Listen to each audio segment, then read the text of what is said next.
Let nothing disturb you. Let nothing frighten you. All things fade away. God never changes. Patience obtains all things. Whoever has God lacks nothing. God alone suffices.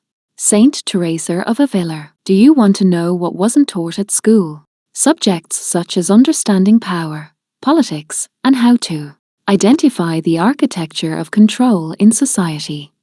In classrooms, we were taught that power flows through ballots, parliaments, and presidents, that democracy means the people decide, but what wasn't taught is how those visible systems rest on deeper, quieter structures, ones that shape the choices long before a single vote is cast.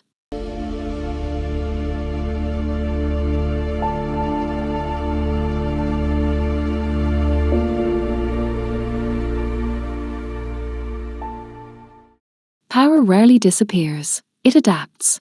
Behind every political system lies a network of interests, economic, institutional, and strategic, that preserve stability for those already at the top. Governments rise and fall, yet the architecture of influence endures. The financiers who move capital across borders, the corporations whose reach transcends nations, and the media networks that frame public understanding. Elections are symbols of consent, but not always of control. Policies that seem to emerge from public will are often filtered through layers of lobbying, data analytics, and corporate sponsorship. In many countries, the cost of campaigning has turned representation into an investment, one that expects returns in regulation, contracts, and access. Citizens see candidates, donors see assets.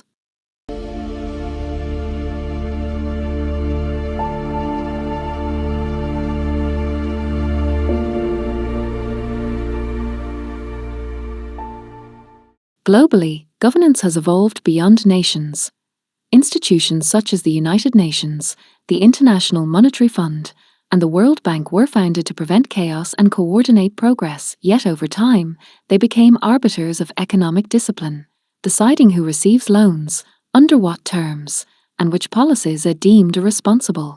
For smaller nations, sovereignty sometimes means negotiating with systems they did not design. Trade agreements, defense alliances, and financial treaties weave a quiet web of dependency.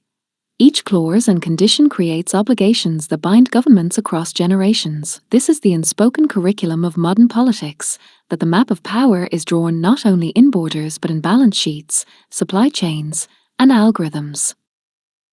History classes celebrated revolutions and constitutions, but they rarely examined who funded them, who benefited most, or who wrote the next chapter. The narrative of progress hides the machinery of continuity.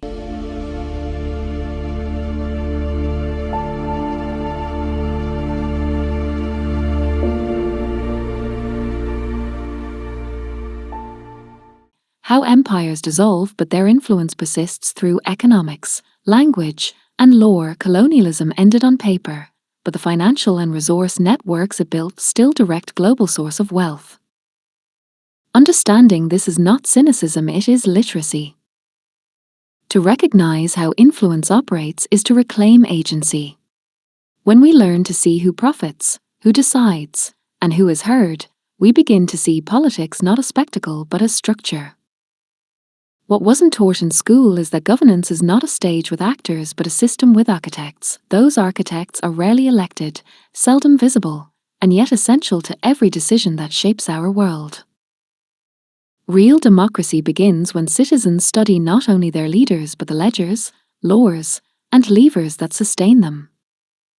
History is never finished, it is edited. Each generation has the chance to uncover what was omitted, to see beyond the polished system and find the patterns that hold nations together. Power is not mysterious once examined, it is human, constructed, and therefore changeable. What wasn't taught can be seen as a conspiracy, but in context.